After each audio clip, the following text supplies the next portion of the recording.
Ons wil vir almal weer baie welkom sê ook vanoggend, ook die wat ingeskakel is. Mag die Here ook vanoggend vir ons seën, ook uit hierdie laaste preek uit Prediker. En gelukkig eindig hierdie preek met iets baie positief en is dit amper soos 'n stukkie musiek, oase in al die hardheid van Prediker. So kom ons word stil voor die Here en dan vra ons ook sy seën.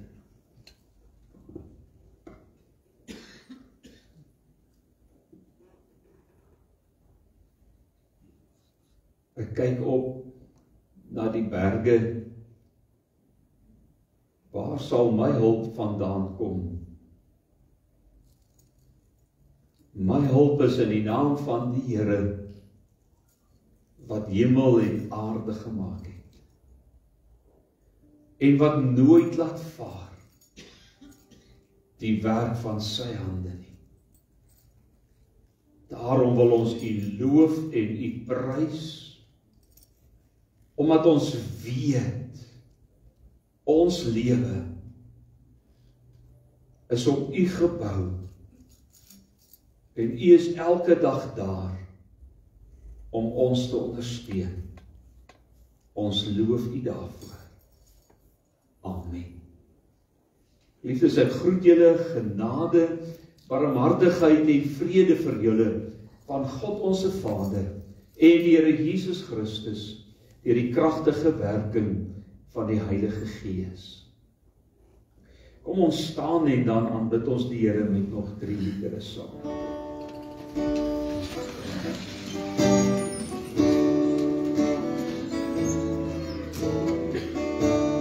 I'm forgiven because you were forsaken, and I'm accepted. You were condemned, and I'm alive and well. The Spirit is within me because you died and rose again.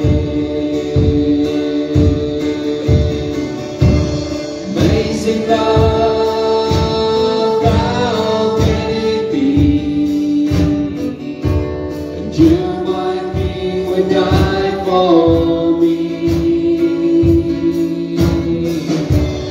Amazing love, I know it's true. It's my joy to honor you. Amazing love, how can it be that you, my King, would die for me? Amazing love, I know it's true. It's my joy to honor you in all I do. I honor you. You are my King, Jesus. You are my King. You are my King, Jesus. You are my King. Amazing love, how can it be that you, my King, would die for me? Amazing love, I know it's true.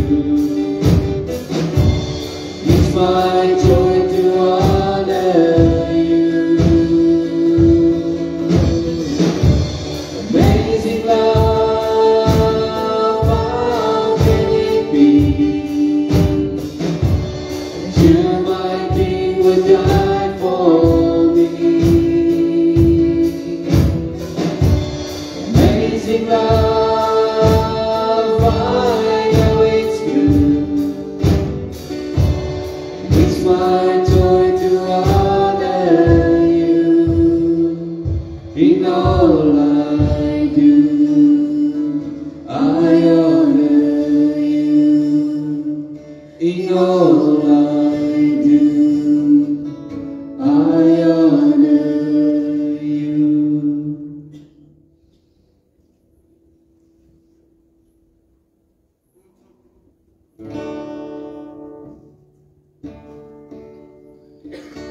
Slechts een nieuw leven, daar is slechts op die aarde, daar is slechts een al die hele boeien. Daar is slechts een nieuw leven, daar is slechts op die aarde, daar is slechts een al die hele wat voor mij weer betekent als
daar is slechts een nieuw leven, daar is slechts op die aarde, daar is slechts een al die hele wat voor mij meer betekent als ik niks meer zie, niks meer zie. Niks meer zie.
dat ons net U kon aanbid ook met ons sang en Here, ons is net so bewus ook vanoggend van U teenwoordigheid en dat U hier is. En my gebed is, Here, dat U ook vandag in 'n baie donker deurmekaar wêreld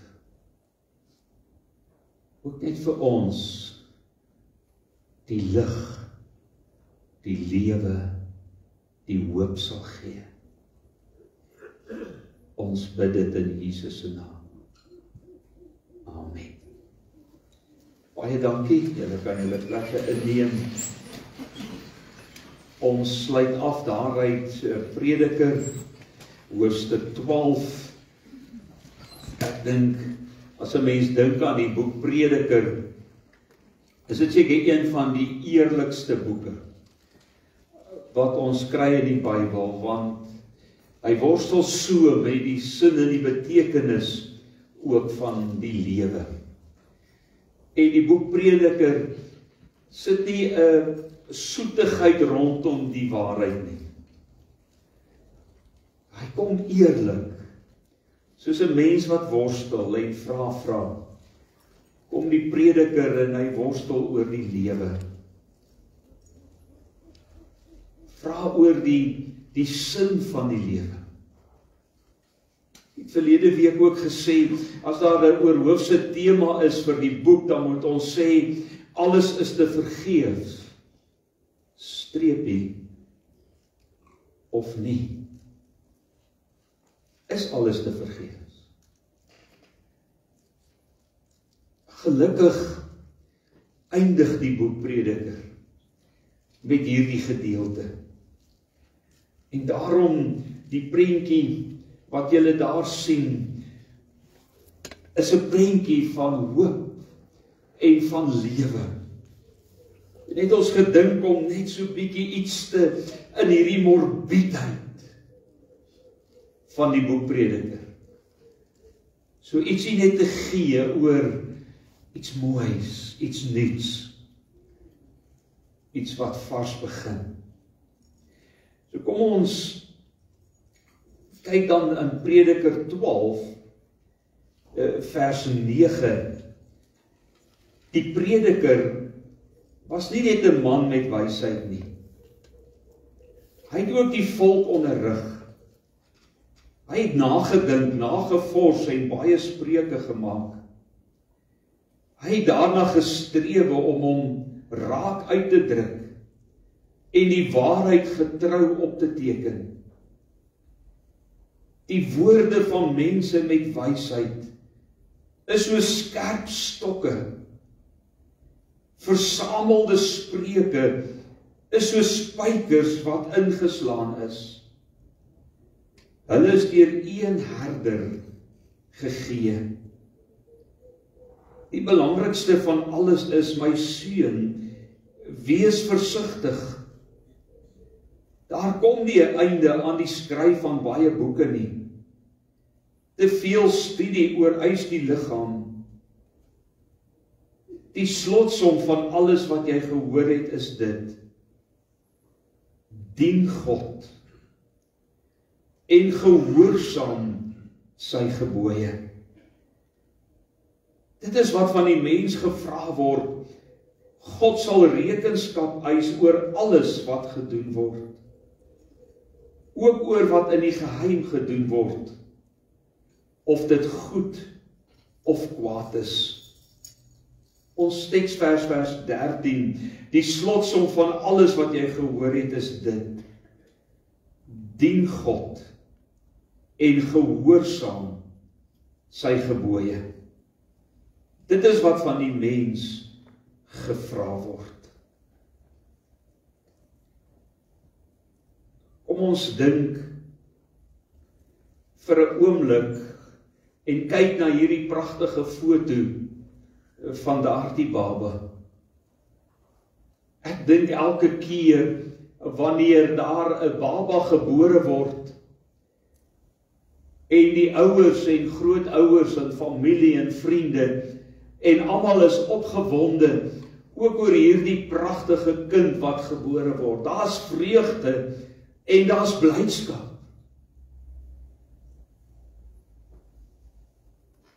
Maar 'n vraag wat onwillekeurig ook in 'n mens se hart kom lê, is wat gaan van hierdie baba word? Wat is die toekoms? Wat is die uiteinde van hierdie baba?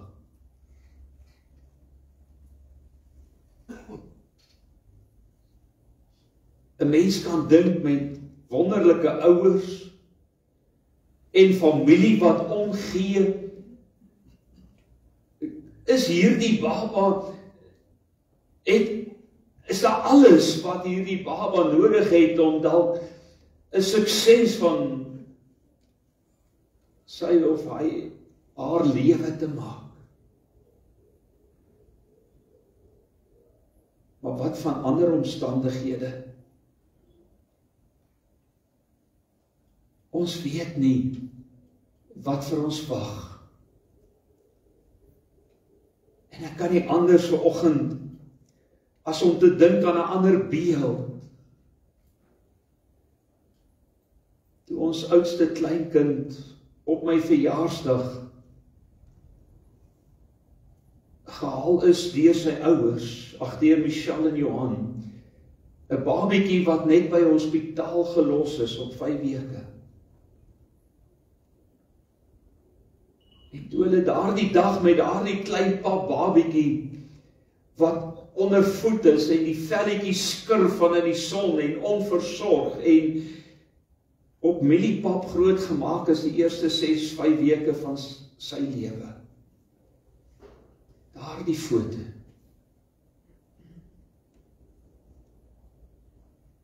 Wat was die kans vir daardie baba? As 'n ma om nie kom afgee het by hospitaal. En daar nie ouers was wat gesê, ek sal hierdie kind as my eie groot maak. Daardie babietjie gaan al volgende jaar skool toe. Hy het 'n kans. As 'n mens deur Afrika reis soos wat ons môre weer Malawi toe vlieg en jy ry deur daardie gehuggies. Malawi wat die 3de armste land in Afrika is, die grootste van die grootste armoede. En jy ry daar en jy sien hierdie kindertjies langs die pad hardloop en speel en gesels en dan kan jy nie anders as om vir jou self die vraag af te vra, wat is die kans vir hierdie kind of kinders? Wat is die hoop?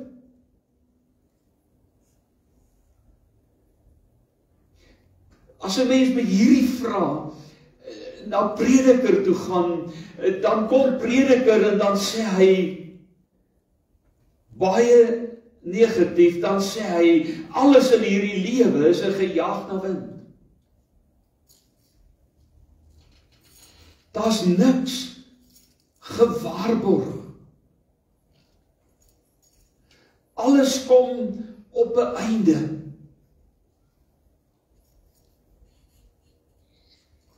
En vriende, as 'n mens met hierdie gesindheid na hierdie babietjie kyk, dan wil 'n mens amper negatief kom sê, daar's geen waarborge vir hierdie kind. Want die lewe volgens Prediker is 'n gejaag na wind. Die lewe kom tot 'n einde. En wanneer jy sterwe, praat die kommentare van die dood is die gelykmaker. Of jy ryk of arm, of mooi of minder mooi, of sieklik of gesond, wat jou posisie ook al in die samelewing is, die oomblik wanneer jy sterf, is die dood daardie gelykmaker wat ons almal moet deurgaan, dan lê ons daar in 'n lijkshuis.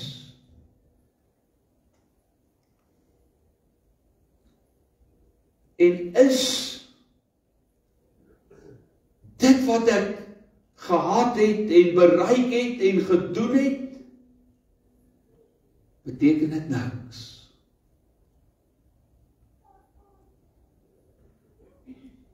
Daarom kan 'n mens terugvra,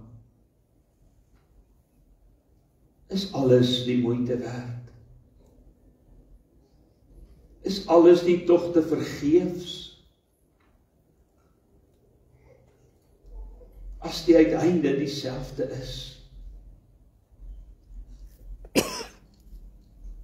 Die antwoord nee. Dis nie te vergeefs. Verlede Sondag het ons vir mekaar gesê, leef voluit. Hierdie eerste gedeelte in hoofstuk 12 praat hy met die jong mense, hy sê daar ook, dink aan jou Skepper in jou jeug. Dis asof hy as ware vir die jonges kom sê, julle wat jonk is, julle wat sterk is, dien die Here, leef voluit vir die Here. Voordat julle ouer word. En daarmee saam al die ander dinge wat die ouderdom bring. Hy wil vir die jonges kom sê, julle het die lewe. Gebruik dit.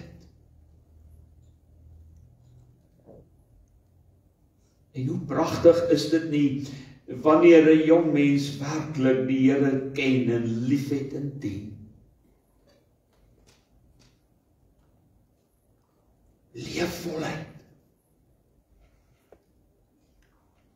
Vandag kom hy, en hy kom gee vir ons die kern van die lewe.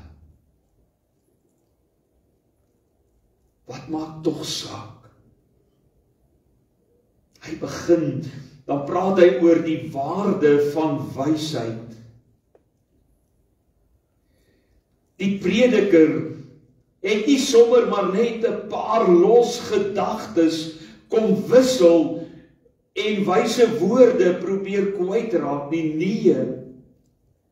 Hierdie digter of skrywer van die boek Salomo het gegaan en hy het 'n studie gemaak. Hy het die lewe ondersoek. Hy het met die gawe van wysheid wat God vir hom gegee het hy gegaan en hy stelselmatig deur alles gewerk en dit neergeskryf en hy het dit met ander gedeel. Dis nie maar net 'n klomp los gedagtes nie. Hy praat hier nogal 'n baie mooi beeld. Die teks sê sy woorde is soos prikkels of 'n skerp stok met 'n punt.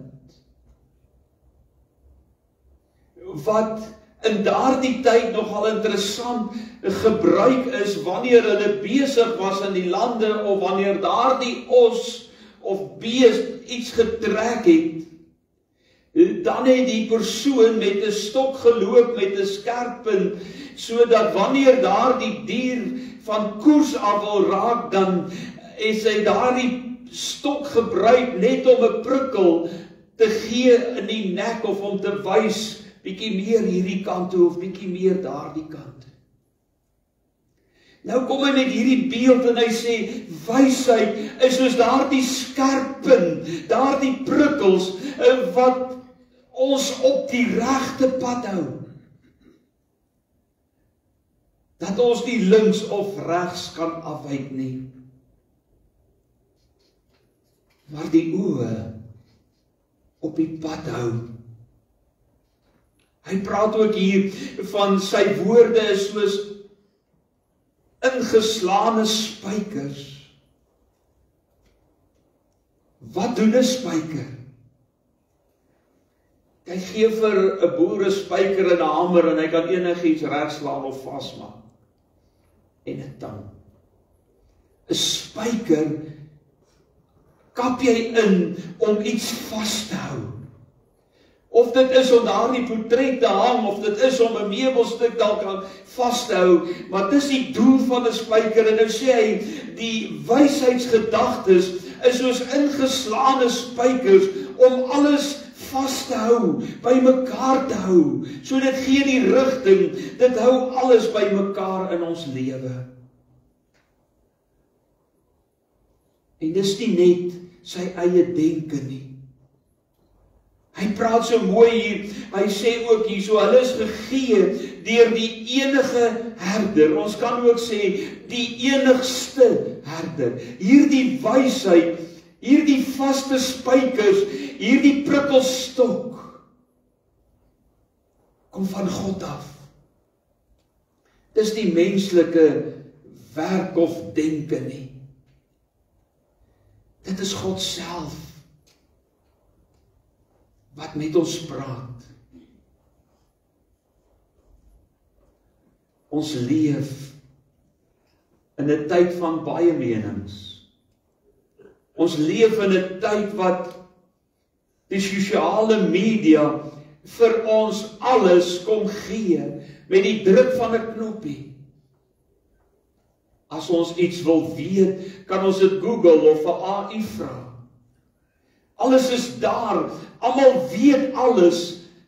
Ons lewe in 'n hoë tegnologiese en in 'n inligtingsoorlaaide lewe. En daarom is dit so nodig vandag, vriende, dat ons vir mekaar sê, na wie luister jy? Want jy kan so maklik met al hierdie inligting op ander paaie loop. Jy kan so maklik klink of jy verskriklik slim is. Maar jy kan die domste mens wees wat daar is. Maar die tweede wat hy sê, daar in vers 12, hy praat van die beperking van menslike kennis. My seun, pas op, daar's geen einde aan boeke skryf nie. Daar's geen einde aan die ontwikkeling van inligting. En mense wat praat, deesdae is dit nie meer boeke skryf nie, deesdae is dit programme wat geskryf word en alles wat jy kan dink. Die druk van 'n knoppie. So vinnig. Ek gaan nou die week 'n bankkaart by die bank en ek sien verskriklik op daarna, want ek weet in die verlede staan jy in die tou en dan gaan soek hulle nou jou koevertjie en dan maak hulle hom oop en dan's daar hordesvorms wat ingevul word en dit vat 'n hele tyd en hierdie week het ek nie baie tyd gehad nie. En hier kom ek by die bank en hulle vra my ID-dokument en ek gee dit vir hulle en hulle gee vir my die koevert en die vrou sê vir my, kyk, jy gaan 'n boodskap op jou selfoon kry, aanvaar dit net en ek doen dit en sy sê, baie dankie, ek kan maar gaan. So, dis die tyd waarin ons leef. Alles op rekenaar. Maar weet julle wat, in hierdie wysheid en kennis tyd waarin ons leef, kom die skrywer, dan sê hy, die menslike kennis is beperk.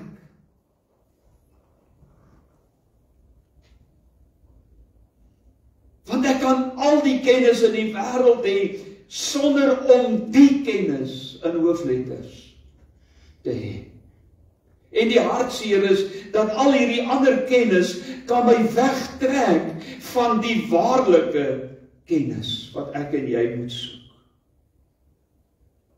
Dan kom hy in vers 13 en 14, dan praat hy oor die kern van die lewe. Waaroor gaan dit regtig? Waaroor gaan dit vir jou en vir my vandag? Dalk sit jy vandag hier en jy sê vir my, André, maar ek worstel. Dinge is deur mekaar in my lewe. Dinge wil nie vlot nie en ek weet nie watter kant toe of watter rigting. Ek het seer gekry, ek het pyn, verhoudings het nie uitgewerk nie. By die werk loop dinge nie reg nie. Baie het in hierdie afgelope tyd moes hulle briewe ontvang om te sê jou pos is klaar. Jy hoef nie meer terug te kom werk toe nie. Dis klaar. Dalk die slegte boodskap van jy's baie siek. Kinders wat jou teleurstel. Dalk sit jy vandag en jy sê, voel jy soos die prediker vanoggend om te sê, alles is te vergeefs, dit help nie, dit werk nie vir my nie, alles wat kan verkeerd loop, loop verkeerd vir my.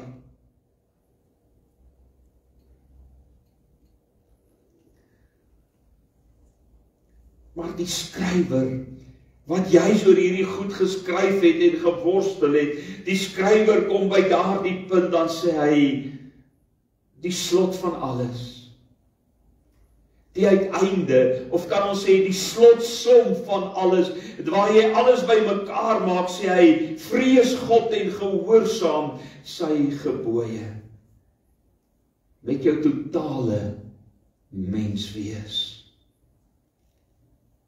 As ons die woordjie hoor, vrees God, dan is in ons hart en gedagtes onmiddellik daardie negatiewe van vrees.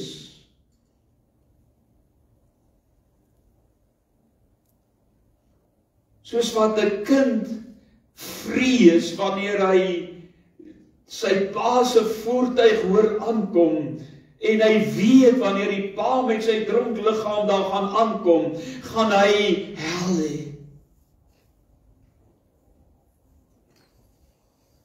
Die vrees van 'n skoolkind wanneer hy na die hoof toe gestuur word. In ons tyd het jy geweet, daar's 6 van die bestes. Ek weet nie wat hulle vandag doen. Maar dis 'n vrees. Dis 'n bangheid. Dis nie die vrees. Ja, daar is mense wat God vrees. Wat God sien as 'n verskriklike regter. Wat wil straf. Terwyl die vrees wat ons hier praat van, om te besef wie God is, om voor sy almag en sy majesteit en sy soewereiniteit om te kan doen wat hy wil doen, te buig, te erken, te weet wie is hierdie groot en magtige God wat alles geskep het en wat my lewe in sy hand hou. Maar ook om te kan weet dat ek hom kan lief hê. Hy is heilig, ja. En hy wil hê dat ons heilig moet lewe, maar hy nooi ons uit. Kom my kind, kom na jou hemelse Pa. Hy is nie 'n ver af God. Hy is 'n God wat hom bemoei met jou en my. Hy is 'n God wat ons oneindig lief het. So ons moet respek vir hom hê, maar ons kan na hom toe gaan met oorgawe.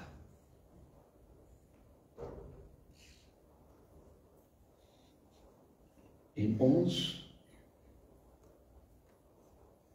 Ons moet sy gebooie gehoorsaam.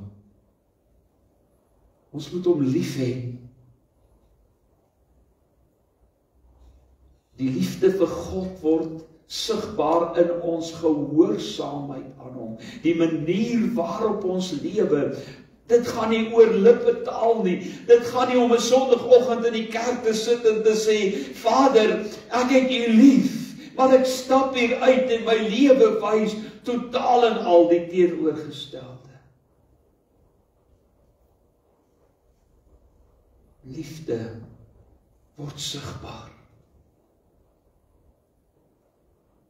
Daarom getuig sy Gees saam met my gees, dat ek vir hom kan sê, Abba Vader, my Vader. Ons Vader leer Jesus ons om te bid, ons Vader, wat in die hemel is. Hebreërs sê hy, nou kan ons met vrymoedigheid in die troonkamer van God ingaan. Kan ons voor God kom staan en hoef ons nie bang te wees nie.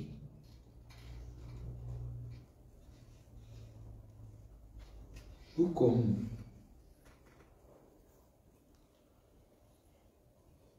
Daar's net een manier. Christus. Christus wat ons met God kon versoen het. Kom ons wees eerlik vanoggend. Nie een van ons wat hier sit, kan elke dag, elke sekond van die dag gehoorsaam wees.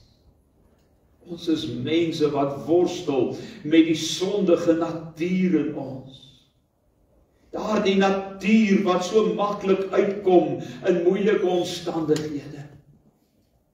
Maar nou weet ons, die feit dat ons struikel, beteken nie dat God sy rug draai op ons nie. Ons lees in 1 Johannes hoofstuk 2 vers 1, daarom moet julle nie sonde doen nie, maar as ons sonde doen, onthou ons het Jesus Christus as voorspraak by die Vader. Hy wat aan die kruis gesterf het. So sit ek en jy dan vandag en ons sê, Here, ek weet nie of ek dit reg kry nie. Here, ek stel U so baie keer te leer. En dan kom God en sê hy nee.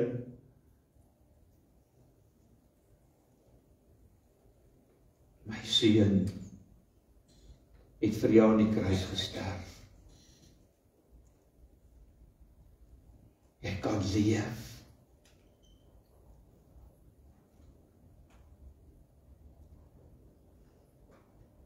As ons na die boek Prediker kyk, as ons dalk vandag na jou lewe kyk, kan jy dalk vandag sê, ag nee wat.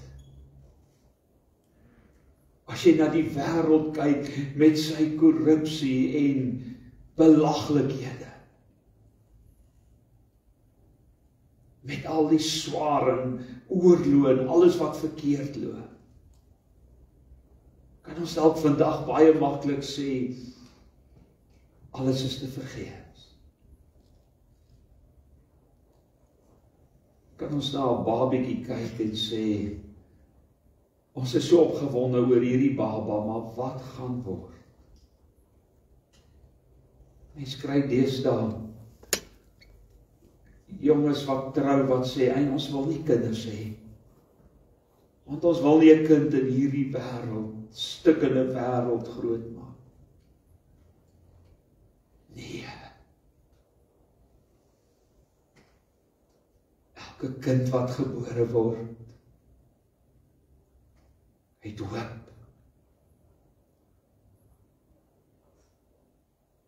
Ons hoef nie vasgevang te wees in die negativiteit van 'n prediker, wat op die ou einde sê, op die ou einde gaan ons almal tog maar net sterwe.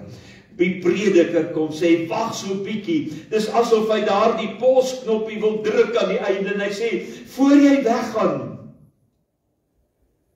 voor jy morbied gaan sit op die ashoop en sê, dis te vergeefs. Onthou, vrees God en wees aan hom gehoorsaam. Terwyl Job daar op die ashoop sit, van alles gestroops, sieklik, by die velsiekte, dan skryf hy daar die woorde, ek weet, my verlosser leef.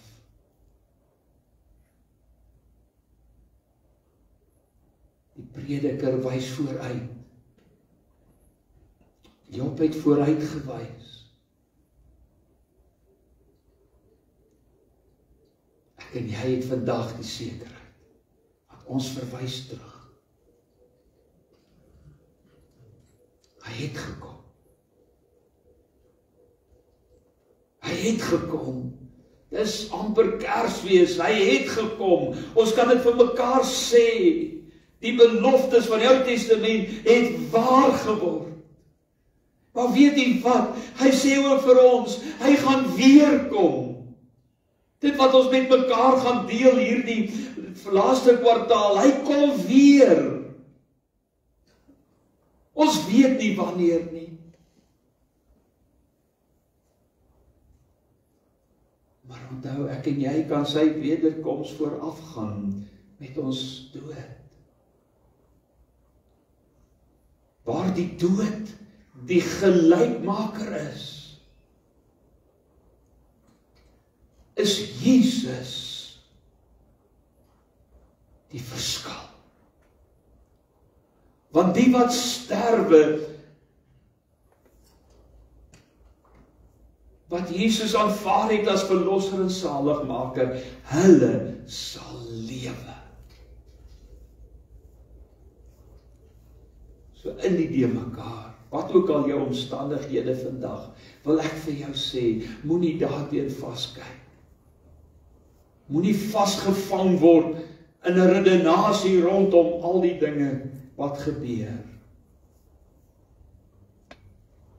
Maar staan vas.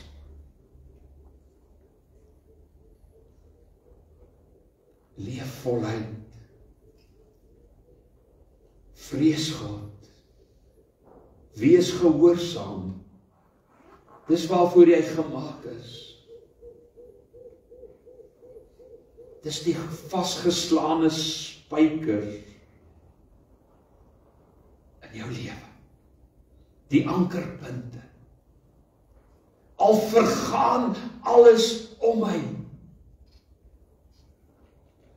Al word hierdie stikkende gebroke liggaam stof.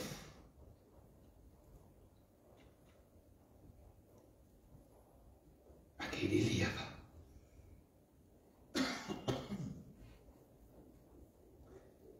Moses sluit sy afskeidsgesprekke af, dan sê hy dan pleit hy by die volk in Deuteronomium, ek smeek julle, kies die lewe.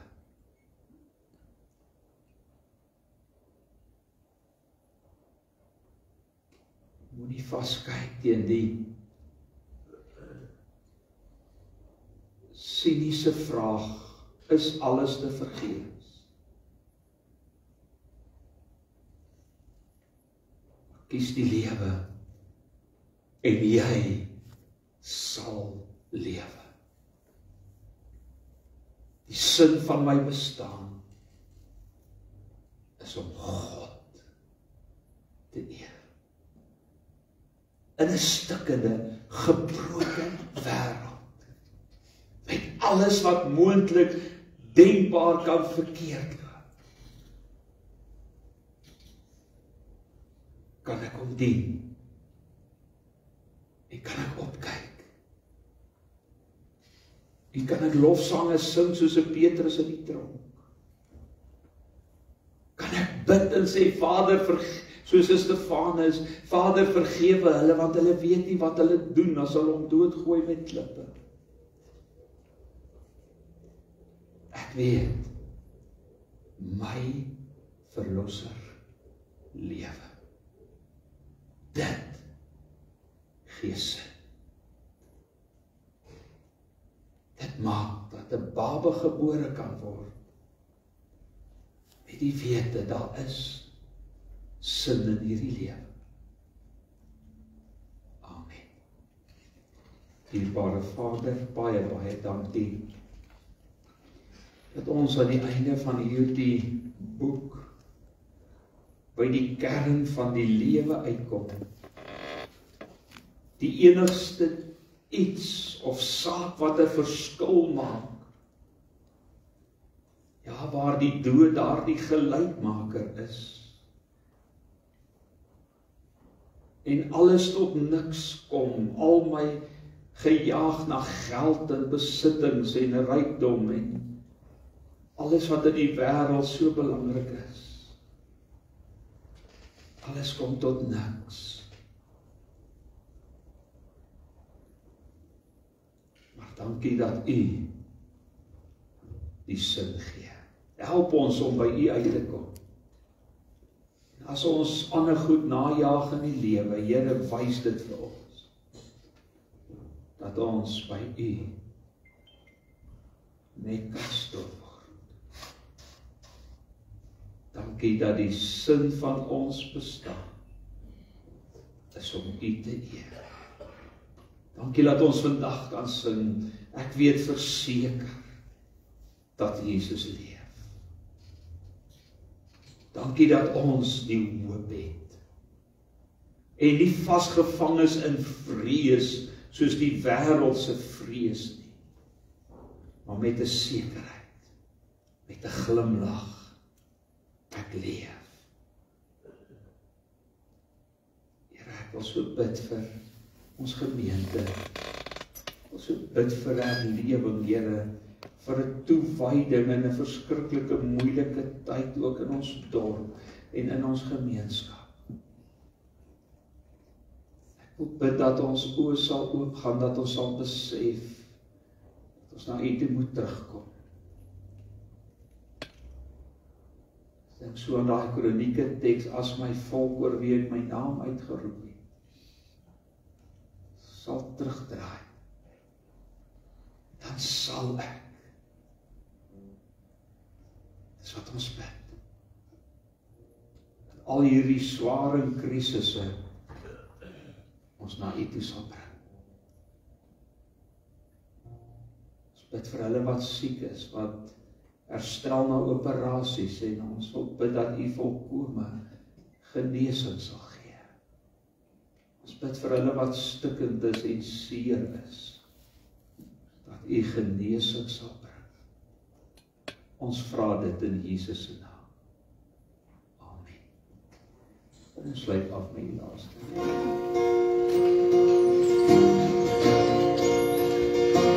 In my lewe met U, wie gewyd is meer en meer, laat my uitgedierig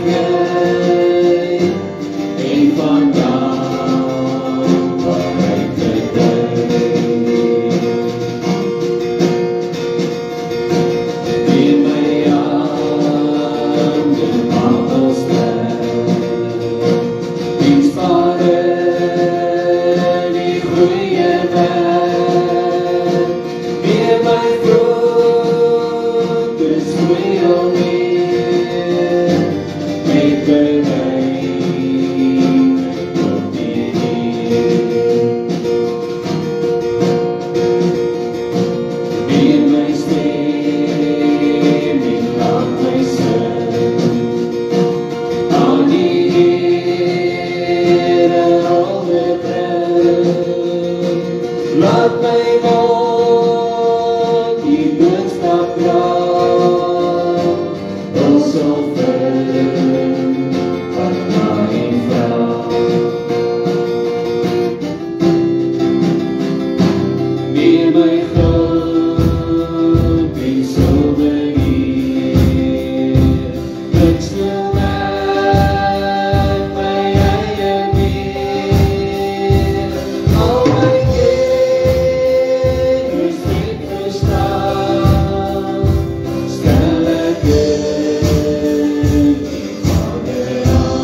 vanoggend net vir die Here sê, Here, in hierdie wêreld met al sy seer en pyn en gesukkel, sê ek vandag, U is die sin van die lewe.